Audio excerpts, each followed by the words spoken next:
বাড়িতে হচ্ছিল জুনিয়র চিকিৎসকদের সঙ্গে, সেই বৈঠক শেষ হয়ে যায় রাত 9টা 10 নাগাদ।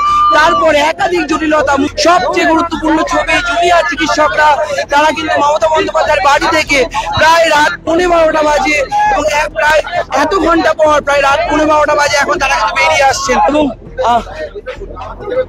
এবং দেখতে পেলাম অনেকে তো কি কথা হলো, আমরা দেখতে পাচ্ছি চিকিৎসকরা কিন্তু আবার ফিরে যাচ্ছেন এবং তারা বাসে উঠছেন এবং যে টান উত্তেজনার পরিস্থিতি তৈরি হয়, মুখ্যমন্ত্রী প্রেস কনফারেন্স করবেন কিনা যে প্রশ্ন তৈরি হয়, সেই প্রশ্নের মধ্যে কিন্তু চিকিৎসকদের দেখা গেল তারা বেরোলেন এবং একটি বিশৃঙ্খল পরিস্থিতি তৈরি হয় এবং তারপর চিকিৎসকরা কিন্তু ভেতর আস্তে আস্তে কিন্তু আমাদের মিটিং চলেছে প্রায় 6টা থেকে 12:15, মানে 6টা থেকে প্রসেস শেষ হতে এখন ঘড়িতে কটা বাজে? 12টা বাজে 10 মিনিট বাকি। জাস্ট 5 মিনিট আগে আমাদের জুনিয়র ডাক্তারদের টিমটা বেরিয়ে গেল। ওনাদের পক্ষ থেকে 42 জন সাইন করেছেন। এখানে আপনারা দেখতে পাচ্ছেন মনোজ পন্থ আমাদের পক্ষ থেকে chief secretary, government of West বেঙ্গলের পক্ষ থেকে মিনিটসে সই করেছেন। প্লাস ওদের 4টে ডিমান্ড ছিল। 4টে ডিমান্ডের মধ্যে যেটা ছিল যে মেল ওরা আমাদের করেছে, একটা হচ্ছে 3টে নাম দিয়েছিল ফ্রম হেলথ ডিপার্টমেন্ট, একটা ডিএমই, একটা ডিএইচএস আর একটা হেলথের প্রিন্সিপাল সেক্রেটারি। আমরা ওদের বোঝালাম যে একসাথে যদি পুরো ঘরটা খালি করে দেওয়া যায় তাহলে অ্যাডমিনিস্ট্রেশনটা চলবে কি করে। সত্যি কথা বলতে কিছু অংশে আমাদের যে বিশাল আন্দোলন, আমাদের যে জুনিয়র ডাক্তারদের আন্দোলন এবং তার পেছনে মানুষের সমর্থন, সেটা আমরা মুখ্যমন্ত্রীর কাছে পৌঁছাতে পেরেছি এবং সেই জায়গায় দাঁড়িয়ে তিনি প্রাথমিকভাবে কলকাতা পুলিশ কমিশনার বিনীত গোয়েলকে সরিয়ে দেওয়ার একটা আশ্বাস তিনি দিয়েছেন এবং স্বাস্থ্য ভবনের ক্ষেত্রে যে দাবিগুলো আমরা রেখেছিলাম, ডিএমই এবং ডিএইচএস, তাদেরও একটা সরিয়ে দেওয়ার একটা আশ্বাস আমরা পেয়েছি।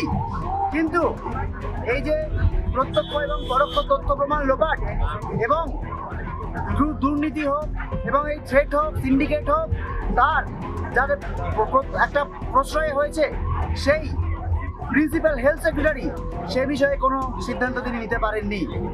এছাড়াও আমাদের সেফটি সিকিউরিটি বিষয়ে তিনি কেবল একটা টাস্ক ফোর্স গঠন করবেন এরকম একটা কথা বলেছেন, কিন্তু আমরা স্পষ্টতই জানিয়েছি যে কেবলমাত্র একটা টাস্ক ফোর্স গঠন করে এই সমস্যার সমাধান নয়। কেননা সেফটি সিকিউরিটি সংক্রান্ত বিষয়ে আমরা যে জিনিস বলেছিলাম যে শুধুমাত্র বাইরের জিনিস নয়, বাইরের থেকে সিকিউরিটি নয়, যে ইন্টারনাল থ্রেট, এই যে সিন্ডিকেট রাজ, মাফিয়া রাজ, গুন্ডা চক্র, দুষ্ট চক্র, তাদেরকে একটাভাবে উপরে না ফেলতে পারলে তার জন্য প্রয়োজন একটাভাবে গণতান্ত্রিক পরিষদ তৈরি করা। সেই বিষয়ে একটা আলোচনা পথ ওপেন হয়েছে, কিন্তু সেই নিয়ে কোনো কথা কিন্তু খুব বেশি দূরে করিনি। কলেজে আরডি এবং স্টুডেন্ট ইউনিয়ন তৈরি করার যে প্রসঙ্গ, এই প্রসঙ্গ নিয়ে আমরা আলোচনা করি। উনি একটা ন্যাশনাল টাস্ক ফোর্স গঠনের কথা বলেন চিফ সেক্রেটারিকে হেড করে। আমরা তাদের ডিসএগ্রি করলেও আমরা বলেছি এই নিয়ে আমরা আলোচনা বুঝতে পারছি, যদি আমাদের সেফটি সিকিউরিটি মেজার সম্পর্কে যাবতীয় যা পদক্ষেপ, সেই পদক্ষেপ নিয়ে আমরা ডিটেলস ডিসকাশনে রাজি আছি। এই অবধি আজকের আলোচনা হয়েছে, বাকি ঘটনামঞ্চ থেকে আমরা ডিটেলস ডিসকাশন আমরা করবো। হ্যাঁ, কিন্তু এই পাশাপাশি এই কথাটা বলে রাখতে চাই, আমাদের আন্দোলন স্বাস্থ্য ভবনের সামনে যেরকম আমাদের অবস্থান বিক্ষোভ চলছে এবং আমরা যে কর্মবিরতিতে আছি, আমরা আমাদের কলেজের সমস্ত ছাত্রছাত্রীরা, নার্সিং, মেডিকেল বন্ধুরা যারা এই আন্দোলনের সাথে সরাসরিভাবে যুক্ত, তাদের সাথে সম্পূর্ণরূপে আলোচনা করার পর আন্দোলনের এবং আমাদের কর্মবিরতির গতি প্রকৃতি সম্পর্কে সুনির্দিষ্ট সিদ্ধান্ত নেব।